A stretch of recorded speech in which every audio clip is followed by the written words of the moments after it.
Amém, meus irmãos. Nós iremos agora para o nosso momento de meditação na palavra do Senhor.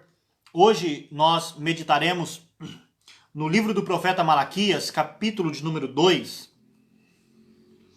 Livro do profeta Malaquias, para facilitar para os irmãos acharem esse texto, é o último livro do Antigo Testamento, tá bom? O último livro do Antigo Testamento. Os irmãos irão encontrar essa passagem de forma mais fácil, tá? Então, Mateus é o primeiro livro do Novo Testamento, primeiro o Evangelho de Mateus, né? Ali, e antes de Mateus nós temos Malaquias, que é o último livro do Antigo Testamento. Malaquias, capítulo 2. Hoje meditaremos aqui nesse texto do verso 10 ao verso 16. Malaquias 2, do verso 10 ao verso 16. Diz assim a palavra do nosso Senhor. Não temos nós todos o mesmo Pai? Deus? Por que seremos desleais uns para com os outros, profanando a aliança de nossos pais? Judá tem sido desleal, e abominação se tem cometido em Israel e em Jerusalém, porque Judá profanou o santuário do Senhor, o qual ele ama, e se casou com a adoradora de Deus estranho. O Senhor eliminará das tendas de Jacó o homem que fizer tal, seja quem for, e o que apresenta ofertas ao Senhor dos exércitos.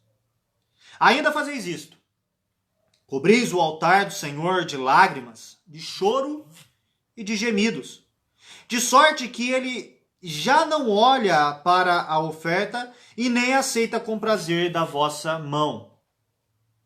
E perguntais: por quê? Porque o Senhor foi testemunha da aliança entre ti e a mulher da tua mocidade, com a qual tu foste desleal, sendo ela tua companheira e a mulher da tua aliança. Não fez o Senhor um?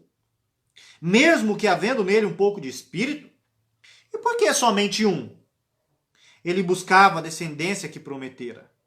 Portanto, cuidai de vós mesmos, e ninguém seja infiel para com a mulher da sua mocidade, porque o Senhor, Deus de Israel, diz que odeia o repúdio, e também aquele que cobre de violência as suas vestes, diz o Senhor dos exércitos. Portanto, cuidai de vós mesmos, e não sejais infiéis. Até aqui, meus amados irmãos, que Deus abençoe a mim e a você através da leitura da palavra do Senhor. Meus irmãos, é claro que, e é nítido, que a instituição do casamento ela tem enfrentado muitos desafios. Nas últimas décadas, nos últimos anos, né, a instituição do casamento tem enfrentado muitos desafios. E o que nos preocupa mais é que nós vemos, meus irmãos, que essa dificuldade se mostra também cada vez mais nítida dentro do povo de Deus, no meio do povo do Senhor. Tá? No meio dos filhos de Deus, essa dificuldade também tem se evidenciado. E isso tem causado muitos prejuízos para o povo do Senhor. Tá? Então nós falaremos hoje justamente a respeito de algumas dificuldades, alguns problemas a respeito do casamento. Tá? E diante desse texto, eu gostaria de considerar com os irmãos o nosso sermão, a nossa pregação em cima do seguinte tema: aonde nós estamos errando? Aonde nós estamos errando? Aonde nós estamos errando, meus irmãos? Quando eu comecei a considerar esse mês com os irmãos a respeito de alguns assuntos aqui em relação à família, nós começamos lá em Deuteronômio capítulo 6. Os irmãos que estão nos acompanhando já sabem disso, né? Deuteronômio capítulo 6, Josué capítulo 24, Juízes capítulo 2. Na semana passada nós consideramos o Salmo 78 e hoje eu quis chegar lá no final do Antigo Testamento, pegar um texto lá do final do Antigo Testamento para nós vermos que problemas tem desde o começo, meus irmãos. As famílias enfrentam problemas e têm seus desafios desde sempre. Eu poderia ter começado no Éden, com Adão e Eva, desde a instituição do casal, do primeiro casal, e desde as dificuldades que eles passaram. Mas nós terminaríamos aqui em Malaquias, no Antigo Testamento. Tá? E quando a gente olha para o contexto do profeta Malaquias, a gente vê um contexto onde o povo estava fragilizado espiritualmente. Havia um certo desprezo pelas coisas de Deus, um abandono das coisas do Senhor, né? O povo questionando o amor de Deus. O livro de Malaquias é um livro, parece que há um constante debate entre Deus e o povo, onde Deus fala do pecado do povo e o povo questiona Deus, né? Deus fala, eu tenho amado vocês, e aí o povo pergunta onde o Senhor nos tem amado. Deus diz assim, vocês não estão me respeitando, e aí vocês estão me desprezando. E depois o povo pergunta onde nós estamos desprezando o teu nome. E aí o Senhor vai rebater o povo. E aí tudo isso no capítulo 1, né? E quando a gente entra no capítulo 2, a gente vê que Deus ele vai agora dar um enfoque aos sacerdotes, aos levitas, aqueles que eram responsáveis por conduzir o povo à adoração, certo? E aí é interessante que ele diz o seguinte, no verso 7 do capítulo 2, porque os lábios do sacerdote devem guardar o conhecimento, e da sua boca devem os homens procurar a instrução, porque ele é mensageiro do Senhor dos Exércitos. Verso 8, mas vós vos tendes desviado do caminho, e por vossa instrução tendes feito tropeçar a muitos. Violastes a aliança de Levi, diz o Senhor dos Exércitos. E aí é interessante que não só a liderança religiosa estava se desviando, mas pelo fato da liderança religiosa estar se desviando, estava também fazendo com que muitos do povo se desviasse. Isso nos ensina, meus irmãos, como a gente... me lembro de um professor meu sempre citar uma frase de Karl Barth, né, um teólogo alemão, que ele dizia que uma teologia ruim produz uma ética ruim.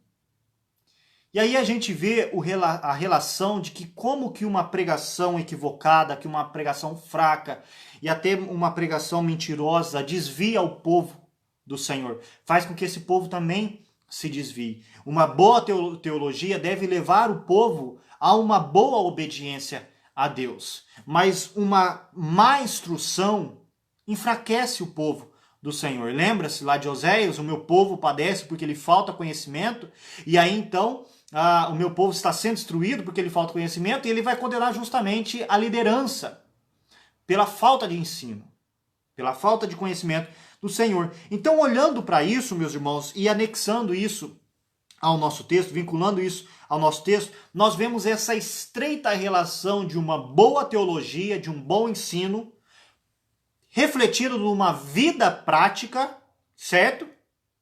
E ligado a isso, o culto, a adoração. Porque nós veremos, meus irmãos, às vezes a gente acha que a nossa vida intra-igreja, a nossa vida dentro da igreja, a nossa vida cultica, religiosa, ela está separada daquilo que nós fazemos fora da igreja. E o Senhor vai mostrar que não está. Que uma coisa está relacionada à outra e que uma afeta a outra. Se nós temos vivido de forma desleal fora da igreja, meus irmãos, isso afeta diretamente e profundamente a nossa adoração, o nosso culto, o nosso serviço a Deus. O que nós estamos fazendo aqui, meus irmãos, é cultuando a Deus. E algo que nós devemos fazer agora é refletir a respeito da nossa vida fora da igreja. Aquilo que nós fazemos no nosso dia a dia. Como que nós temos andado, porque isso vai afetar a nossa adoração. Ao ponto que nós veremos aqui que o Senhor diz assim: eu não aceito as vossas ofertas, eu não aceito o vosso culto. Eu não tenho prazer em receber isso da mão de vocês.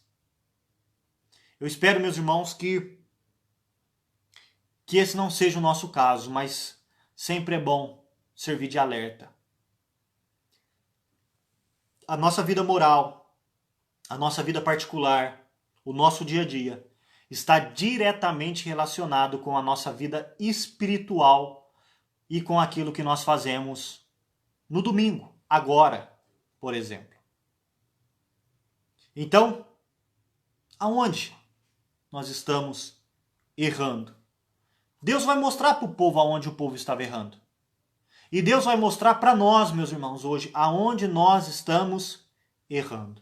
Aonde nós estamos errando. E Deus, basicamente, ele vai condenar aqui duas práticas do povo. Duas práticas. E é em cima dessas práticas que nós vamos trazer alguns alertas para todos nós, para as nossas famílias, para os casais, mas também para os jovens, para todos aqueles que hoje ouvem da palavra do Senhor. A primeira advertência que o Senhor vai dar está do verso 10 ao verso 12, que é a questão do casamento misto. Vamos entrar nesse texto e vamos explicá-lo melhor, meus irmãos. Diz assim do verso 10 ao verso 12. Não temos nós todos o mesmo Pai? Não nos criou o mesmo Deus? Por que seremos desleais uns para com os outros, profanando a aliança de nossos pais? Judá tem sido desleal, e abominação se tem cometido em Israel e em Jerusalém. Porque Judá profanou o santuário do Senhor, o qual ele ama, e se casou com a adoradora de Deus, estranho. O Senhor eliminará das tendas de Jacó o homem que fizer tal, seja quem for, e o que apresenta ofertas ao Senhor dos exércitos. O que o Senhor vai condenar aqui, meus irmãos? O casamento misto. E sempre é bom nós lembrarmos, meus irmãos, que quando nós falamos de casamento misto, aqui, nós não estamos falando de um problema racial, um problema étnico. Não é essa questão aqui. Nós precisamos lembrar, lembre-se que, por exemplo, quando o povo saiu do Egito, né? Quando Deus libertou o povo do Egito, muitos egípcios fugiram também, saíram do Egito e foram com o povo de Israel. Nós devemos lembrar que Boaz se casa com Ruth, uma moabita, certo? E que é justamente dessa descendência, da descendência de Boaz, de Ruth, que vem Davi e posteriormente vem o nosso Redentor Jesus Cristo. Então nós precisamos entender que quando nós falamos de casamento misto, nós não estamos falando de uma questão racial, de uma questão étnica. Mas o que o Senhor está falando, ele está falando de uma questão espiritual. Uma questão religiosa. Qual é o problema de um casamento misto? O problema é a questão religiosa. É assim que nós devemos ver, é assim que o Senhor nos apresenta, meus irmãos. Por quê?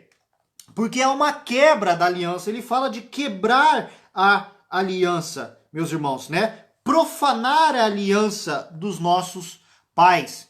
Nós temos o mesmo pai. Israel tinha o mesmo pai, o mesmo Senhor, né? Ele fala isso, por exemplo, no verso de número 6, né? Se eu sou pai, né? O filho honra, no verso 6 do capítulo 1, perdão. O filho honra o pai e o servo ao seu senhor. Se eu sou pai, onde está a minha honra? Então Deus se apresenta como pai desse povo. E todos tinham esse mesmo pai, lembrando que não só porque Deus os criou, né? Não nos criou o mesmo Deus, tem essa questão da filiação, da criação, mas por todos serem filhos de Abraão, por todos estarem dentro da aliança. E aí, meus irmãos, todos pertenciam a essa aliança. E quando o Senhor fala a respeito desse casamento misto, é bom nós lembrarmos que o povo havia firmado uma aliança com Deus. Lá em Êxodo, capítulo de número 34, lerei dois textos para fundamentar isso. verso de número 16, diz assim, verso 15 e 16. Perdão, vou do verso 14, para haver um entendimento melhor. Diz assim, porque não adorarás outros deuses, pois o nome do Senhor é zeloso. Sim, Deus zeloso é Ele. Para que não faças aliança com os moradores da terra. Não suceda que, em se prostituindo eles com os deuses e lhes sacrificando, alguém te convide e comas dos seus sacrifícios, e tomes mulheres das suas filhas para os teus filhos, e as suas filhas, prostituindo-se com os seus deuses, façam que também os teus filhos se prostituam com os seus deuses. Olha a preocupação de Deus. A preocupação de Deus é uma corrupção religiosa, espiritual, tá? Ele volta a falar a respeito disso lá em Deuteronômio capítulo 7, verso de número 3, ele diz assim, nem contrairás matrimônio com os filhos destas nações, não darás tuas filhas a seus filhos, nem tomarás suas filhas para teus filhos. Verso 4, pois elas fariam desviar teus filhos de mim, para que servissem a outros deuses, e a ira do Senhor se acenderia contra vós, outros, e depressa vos destruiria. A preocupação de Deus é essa. É a pureza religiosa do seu povo. Por isso o Senhor diz, vocês estão quebrando a aliança dos nossos pais. Por que profanaremos a aliança dos nossos pais, a aliança que foi firmada lá com Moisés, com o povo, naquela época? Nós podemos lembrar também de Salomão, que por causa daquela quantidade de mulheres que ele teve, diz que o coração dele se desviou. O mesmo Salomão que construiu o templo ao Senhor, construiu o templo a ídolos. Então, meus irmãos, profanar a aliança dos nossos pais. E como que isso foi, como que eles profanaram isso, né? Percebam que o foco aqui é aliança, né? Ele está falando de aliança, aliança com os pais, aliança com Deus. Ele usa várias vezes a expressão aliança, porque Deus entrou em aliança com o seu povo e Deus é Deus zeloso, Deus é Deus ciumento. Ele não aceita nos dividir com outros deuses e o casamento misto é um perigo para a nossa vida espiritual. Então ele nos mostra qual é o problema. O verso 11 diz, Judá tem sido desleal. Abominação se tem cometido em Israel e em Jerusalém. Judá profanou o santuário do Senhor, qual ele ama. Aqui é provável, meus irmãos, que eles estavam levando como eles aqui, e se casou com uma adoradora de Deus estranho, lá para dentro do santuário, um lugar que era reservado para adoração ao povo de Deus, e levando adoradora de deuses estranhos para dentro do santuário. Aqui, essa palavra adoradora de Deus estranho, aqui adoradora pode ser traduzido como filha de Deus, de deuses estranhos, de Deus estranho. E é interessante que ele faz esse contraste, né? Porque ele começa dizendo o seguinte, Deus é nosso pai. Portanto, se ele é nosso pai, o povo da aliança é filho de Deus. Mas o povo da aliança, os filhos de Deus, estão se casando com filhas de ídolos, filhos de deuses estranhos. Isso nos remete, meus irmãos, lá, isso evidencia a corrupção até mesmo do povo de Deus. Nós precisamos lembrar lá de Gênesis capítulo 6, o Senhor, um dos motivos do Senhor enviar o dilúvio foi que os filhos de Deus começaram a se envolver, a se casar com as filhas dos homens. Eles começaram a procurar aquelas que mais lhe agradavam. E aí a gente vê que isso foi uma das razões da destruição do povo do Senhor, da semente santa. Os filhos de Deus se casando com as filhas dos homens, ou com as filhas de deuses estranhos. Então o Senhor se preocupa com isso, meus irmãos. O Senhor se preocupa com isso. O casamento misto é um grande perigo para o povo de Deus. É um grande perigo. E aí a gente vê as dificuldades que enfrenta esses tipos de relacionamento. Nós vemos essas dificuldades. Amós, o profeta Amós, por exemplo, ele fala algo interessante para nós. No capítulo 3, verso 3, ele diz assim: andarão dois juntos, se não houver entre eles acordo? Será que nós podemos andar juntos se não houver acordo? Dois andando juntos se não houver acordo? Dificilmente, meus irmãos. Dificilmente. Paulo vai falar lá na segunda carta aos Coríntios, no capítulo de número 6, do verso 14 em diante, não se põe em julgo desigual com os incrédulos. Julgo ali, meus irmãos, é aquela nossa tradicional, o povo mais do interior vai se lembrar, a canga, né? Aquilo que prendia os bois, que ligava os dois bois ali, né? Isso é o julgo desigual. Por quê? Porque você tem que pensar que um é filho de Deus e outro é filho de Deus estranho. Então, quais são as dificuldades que tudo isso pode implicar na criação dos filhos, no modo de enxergar a vida, os projetos? Tudo isso dificulta, meus irmãos. E o Senhor está dizendo, isso é prejudicial para o povo de Deus. O povo tem cometido abominação, tem profanado o santuário do Senhor. E isso atrai o juízo de Deus. Verso 12. O Senhor eliminará das tendas de Jacó quem fizer tal, seja quem for. E parece que isso estava sendo até praticado pela liderança religiosa. Olha essa liderança corrompida. Ele diz, e o que apresenta ofertas ao Senhor, e o que apresenta ofertas ao Senhor dos Exércitos.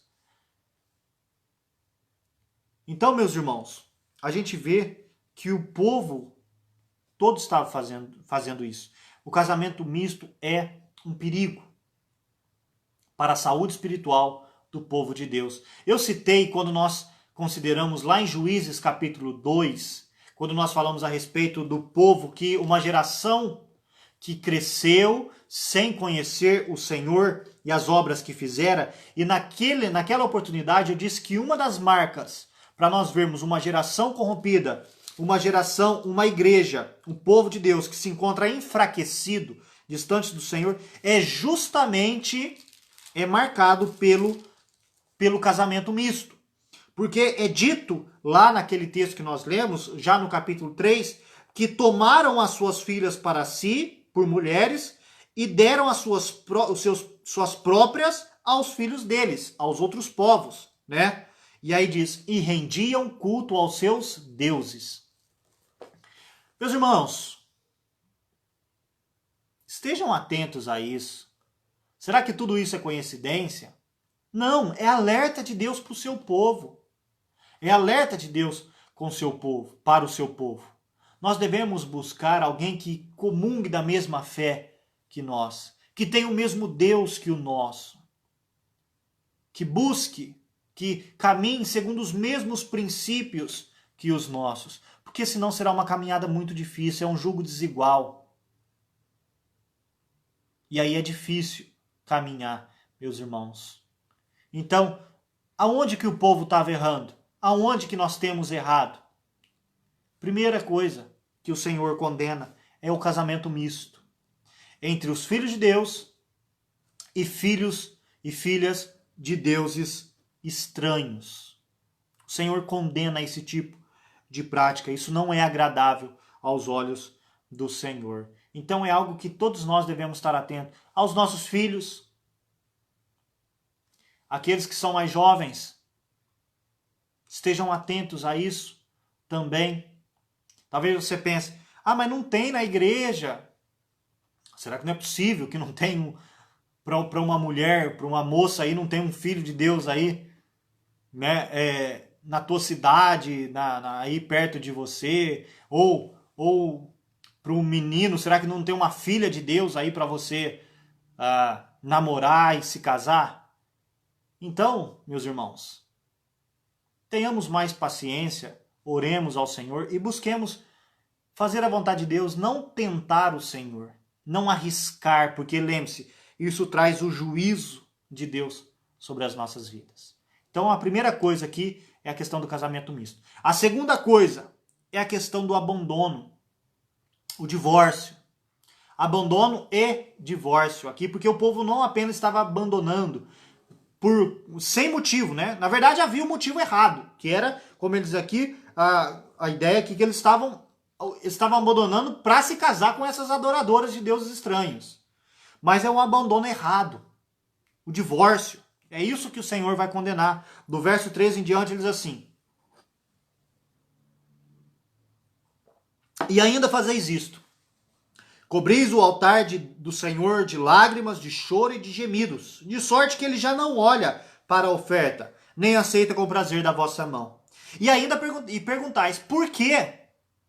Porque o Senhor foi testemunha da aliança entre ti e a mulher da tua mocidade, com a qual tu foste desleal, sendo ela a tua companheira, e a mulher da tua aliança.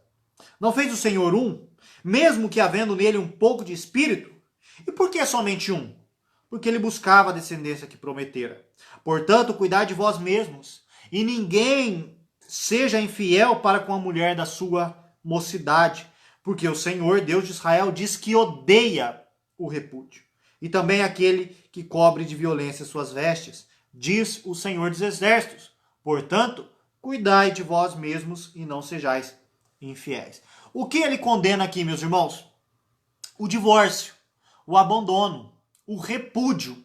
Isso é condenado pelo Senhor e isso afetava a vida espiritual do povo. Como eu disse, não pense que a sua vida matrimonial, que os seus relacionamentos, nada tem a ver com a sua vida de adoração. Tem tudo a ver, o Senhor diz, eu não aceito. Por que o povo ainda, de forma irônica, de forma debochada, por quê? Por que o Senhor não aceita? Aonde que nós temos errado? O Senhor diz, sim, vocês têm sido desleais. Vocês têm sido desleais com a sua companheira, com a mulher da sua mocidade, a qual você fez uma aliança. Deus não aceita esse tipo de oferta, esse tipo de culto, esse tipo de adoração, porque a vida reflete no culto. A vida reflete no culto. O nosso culto é reflexo da nossa vida, meus irmãos.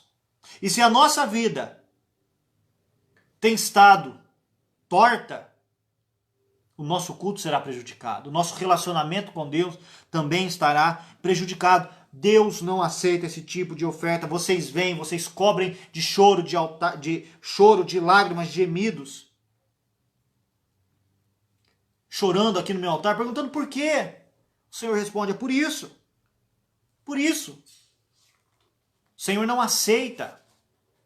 E aí vocês vêm e reclamam. A NVI traduz esse versículo dessa forma, verso número 13. A outra coisa que vocês fazem, enchem de lágrimas o altar do Senhor, choram e gemem, porque ele já não dá atenção às suas ofertas e nem aceita com prazer. O povo chorava, gemia, enchia de lágrimas o altar de Deus, porque Deus não aceitava a oferta. E o povo pergunta, por que o Senhor não aceita a nossa oferta? Por isso, porque vocês têm sido desleais. Meus irmãos, o povo pergunta já sabendo a resposta, e às vezes nós perguntamos a Deus, por que, Senhor, que está acontecendo tudo isso? E às vezes a gente já sabe a resposta, a gente não quer aceitar a resposta, mas a gente já sabe, a gente sabe o que tem feito de errado. O povo sabe o que estava fazendo de errado, o povo conhecia a lei do Senhor, então o povo sabia o que estava fazendo de errado, quebrando a aliança, rompendo essa aliança, que o Senhor foi testemunha e que era a mulher da tua aliança, a mulher da tua companheira, a mulher da tua mocidade. Meus irmãos, é interessante como que a Escritura trata o relacionamento de marido e mulher, o casamento, como uma aliança. A Bíblia fala disso, por exemplo, lá em Provérbios, capítulo de número 2, verso de número 17, é dito assim, falando a respeito justamente da quebra dessa aliança, né, ele diz assim, a qual deixa o amigo da sua mocidade e se esquece da aliança do seu Deus. Se esquece da aliança, foi feita uma aliança, meus irmãos. E essa aliança é entre o marido e a mulher.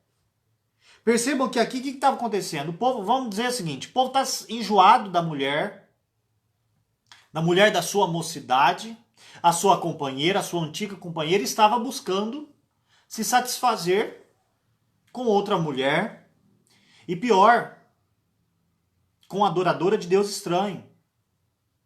Mas é interessante, meus irmãos, que a orientação bíblica, lá em Provérbios capítulo 5, verso de número 18, diz assim: seja bendito o teu manancial, e alegra-te com a mulher da tua mocidade. Busque satisfação, alegria, prazer com a mulher da tua mocidade, com a tua companheira, com aquela que você firmou uma aliança. Você tem sido desleal com a mulher da tua mocidade.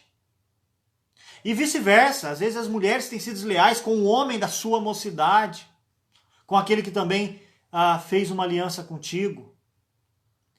Meus irmãos, isso aplica a ambas as partes. A ambas as partes. E o Senhor diz: por isso que eu não aceito a oferta da vossa mão, porque vocês têm quebrado a aliança. A aliança é essa, meus irmãos, que Deus é testemunha. Que Deus é testemunha. Meus irmãos, como eu disse, casamento, a família tem enfrentado muitos desafios e muitos ataques nas últimas décadas. Isso tem se potencializado desde a década de 60, cada vez mais, com a revolução sexual, né? A ideia de que você pode praticar, ter relações sexuais de forma sem compromisso, né? Sem se preocupar com o outro, apenas por satisfação da carne, apenas satisfazer os seus prazeres. Então tudo isso contamina o povo de Deus também. A questão do movimento feminista, onde há uma banalização e um ataque, né? Uma guerra contra o casamento, onde vão dizer que o casamento é uma instituição patriarcal que serve para dominar a mulher, para a mulher estar debaixo do jugo do homem, do domínio do homem. E aí então, o casamento deve ser rompido, a estrutura do casamento ela deve ser abolida. Percebam que é uma desvalorização disso tudo, mas o Senhor ele dá um total valor ao casamento, ele é uma aliança. E essa aliança tem que ser preservada, e essa aliança tem que ser mantida. E nós devemos buscar o nosso prazer dentro do casamento. Dentro do casamento. É isso que o Senhor ensina ao seu povo. O homem e a mulher da tua mocidade, os quais vocês se comprometeram. Um dia fizeram uma aliança. Busque prazer aí. Seja, como ele diz aqui, seja bendito o teu manancial. A ideia aqui é onde você bebe. É onde está a tua fonte. É ali que você vai buscar satisfazer o teu prazer. Alegra-te com a mulher da tua mocidade. Então percebam, meus irmãos. E Deus vai dar 3 razões aqui porque que ele é contra tudo isso. Primeiro, né, essa quebra dessa aliança. Por quê? Porque ele é testemunha. Ele é testemunha. Ele diz: eu sou testemunha, eu fui testemunha, o Senhor é testemunha da aliança entre ti e a mulher. Sabe quando nós casamos, que nós temos ali os nossos padrinhos, que nós temos a testemunha, quando nós vamos assinar ali, fazer o casamento civil, nós temos as testemunhas. Normalmente a gente pega aquela pessoa ali que está mais disponível na hora, ela vai lá, é a testemunha na hora do nosso casamento, assina ali como testemunha da cerimônia civil, e aquela pessoa não acompanha mais o casal. Aquela pessoa não acompanha mais a vida do casal. Dificilmente isso acontece. Mas, meus irmãos, nós temos uma testemunha que acompanha a vida do casal, que sabe tudo da vida do casal, que é Deus. Deus é essa testemunha sempre presente no meu e no teu relacionamento. Deus é essa testemunha.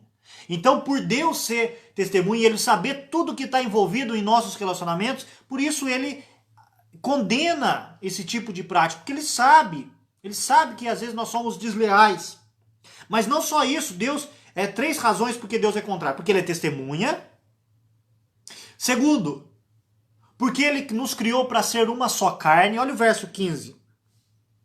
Não fez o Senhor um, mesmo que havendo nele um pouco de espírito. E por que somente um? Porque ele buscava a descendência que prometera.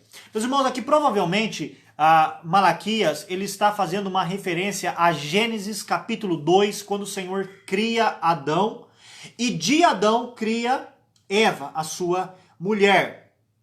Por quê? Porque o Senhor poderia ter feito toda a humanidade. O Senhor tem poder para isso. Assim como ele fez os anjos, por exemplo. O Senhor fez todos os anjos de uma vez só. Tá? O Senhor não foi criando anjos. Mas o homem não. O Senhor criou um homem. E desse homem ele trouxe a mulher para que os dois, em matrimônio, se unissem e se tornassem uma só carne. Ele diz, por que o Senhor, mesmo que houvesse mais espírito, mesmo que ele pudesse fazer mais, por que o Senhor fez só um? Por que somente um? Porque é uma unidade, meus irmãos. Porque no matrimônio nós nos tornamos uma só carne. Somos uma só carne. Lembra lá no texto que nós lemos lá em Mateus capítulo 19, a argumentação de Cristo? Eles vêm falar a respeito da lei e Cristo fundamenta o seguinte, olha, lá no começo, lá na criação, Deus fez homem e mulher para que os dois sejam uma só carne. Jesus Cristo diz assim, então respondeu, não tens lido que o Criador desde o princípio fez homem e mulher e disse, por esta causa deixará o homem pai e mãe e se unirá à sua mulher, tornando-se os dois uma só carne? Isso é simbólico, é para que os dois sejam um. E para que isso? Porque através do matrimônio, do casamento, do relacionamento entre homem e mulher, um relacionamento heterossexual, monogâmico, através desse relacionamento, o Senhor ia trazer a descendência prometida, né? Porque ele buscava a descendência que prometera. Mais uma vez eu vou recorrer à tradução NVI, que ela traz uma ideia mais clara acerca desse versículo, onde ela diz assim, não foi o Senhor que os fez um só, em corpo e em espírito, eles lhe pertencem. E por que um só? Agora essa expressão ele diz, porque ele desejava uma descendência consagrada. Olha que interessante. Deus escolhe separar o seu povo através da família, através do matrimônio, uma descendência prometida, uma descendência consagrada. Pai e mãe que se unem em matrimônio e trazem uma descendência a Deus, filhos que são filhos de Deus, uma descendência prometida, uma descendência santa. É assim que o Senhor decidiu separar um povo para si dessa forma. Olha a importância, meus irmãos, de nós termos filhos e criarmos os nossos filhos nos caminhos do Senhor. Porque é o meio que Deus estabeleceu para separar um povo para si. E mais do que isso, através desse relacionamento que Deus trouxe o Redentor ao mundo, Jesus Cristo. A descendência da mulher, o descendente da mulher, como está lá em Gênesis 3,15. O descendente que trouxe a redenção para a humanidade. Esse é o plano de Deus, meus irmãos. 3 razões porque Deus ele vai combater tudo isso, né? Como eu disse, porque Deus é testemunha, porque nós somos uma só carne em matrimônio, e porque Deus odeia o repúdio, o divórcio. Ele diz no verso 14, verso 16, porque o Senhor Deus de Israel diz que odeia o repúdio. Essa palavra é muito forte. Deus odeia o repúdio. Poucas vezes nós vemos essa palavra referente a Deus aqui, meus irmãos, que Deus odeia alguma coisa. E uma delas é essa, que Deus odeia o divórcio, que Deus odeia o repúdio. Por quê? Porque isso traz consequências. Traz consequências para os filhos, para o casal, traz consequência para os filhos, traz consequência para a igreja, traz consequência para a sociedade. Por isso que ele traz essa ideia assim, também aquele que cobre de violência as suas vestes, diz o Senhor dos Exércitos. A ideia de cobrir de violência as vestes pode ser entendida como uma ruptura de relacionamento violenta mesmo, até com violência física, né? Essa questão. Mas também pode ter a ideia de aquele que cobre de violência suas vestes, pode ter a ideia daquele que leva marcas de violência, os efeitos do ato, sabe? Os efeitos da atitude no seu corpo, nas suas vestes. Também pode ser entendido dessa forma. Ele cobre de violência as suas vestes. É algo que é nítido, que é visível, sabe? Você olha para aquela pessoa e vê os efeitos do ato dela, desse repúdio, tá? Então, pode ser entendido dessas duas formas. Então o Senhor diz assim, cuide de vocês, cuidai de vós mesmos, diz o Senhor dos Exércitos, cuidai de vós mesmos e não sejais infiéis. Cuide de você, cuide do seu relacionamento, do seu casamento. Meus irmãos, esse cuidar de você nos remete, nos lembra lá de Efésios capítulo 5, verso de número 28 e 29, nós já estamos encerrando, mas quando Paulo diz assim,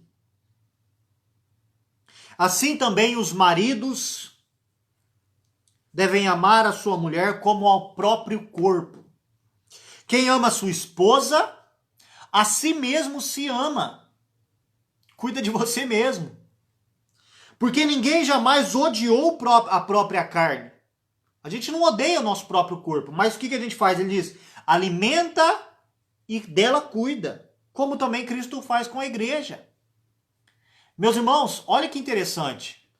Assim como nós somos uma só carne, o argumento de Deus é o seguinte, ninguém prejudica a própria carne. Ninguém maltrata a própria carne. Pelo contrário, antes cuida dela. Então cuide de você. Porque cuidando de você, você estará cuidando do seu cônjuge, do seu companheiro, da sua companheira. Cuidai de vós mesmos. Porque quando você ama a sua mulher, como Cristo amou a igreja, você está cuidando de você mesmo. E mulher, quando você ama o seu marido, você está cuidando de você mesma. Cuide de vós mesmos e não sejam infiéis. Assim como Cristo ama, cuida, alimenta, protege, zela pela igreja, assim também deve ser no nosso relacionamento. Esse é o cuidado que nós devemos ter uns com os outros. Do contrário, meus irmãos, as consequências virão. Aonde nós temos errado? Aonde que o povo aqui estava errando? Dentre tantos erros, um dos erros era dentro da família. Dentro do casamento. Primeiro erro, relacionamento misto, casamento misto entre filhos de Deus, povo da aliança, e adoradoras de Deus estranho, idólatras, pagãos. Misturava, o povo se contaminava. O Senhor alertou o povo. E outro problema, divórcio, abandono, sem motivo, estava sendo desleal, quebrando a aliança. E o Senhor diz, não façam isso. Por quê? Porque eu sou testemunha. Porque vocês são uma só carne. E porque eu odeio o repúdio, o divórcio. Por isso, eu não aceito a oferta da vossa mão. Cuide de vocês. Cuide de vós mesmos. Cuidando de vocês, vocês cuidarão do seu companheiro ou da sua companheira. Meus irmãos, era aqui, nisso, também que o povo estava errando. Será que nós não temos cometido o mesmo erro? Será que a igreja moderna não tem cometido os mesmos erros? Meus irmãos, eu acho que nós temos cometido até mais, infelizmente. Infelizmente. Infelizmente, meus irmãos, quando eu olho para a igreja contemporânea, e para a sociedade, eu vejo isso aqui de forma muito clara. Muito clara. E o cinismo. Aonde, Senhor Deus, nós temos errado? Nós temos que fazer essa pergunta de forma sincera. E buscarmos arrependimento e mudança. Como aconteceu lá no tempo de Neemias.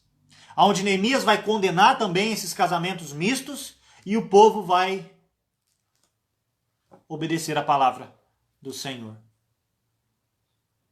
Meus irmãos, que Deus ajude as nossas famílias.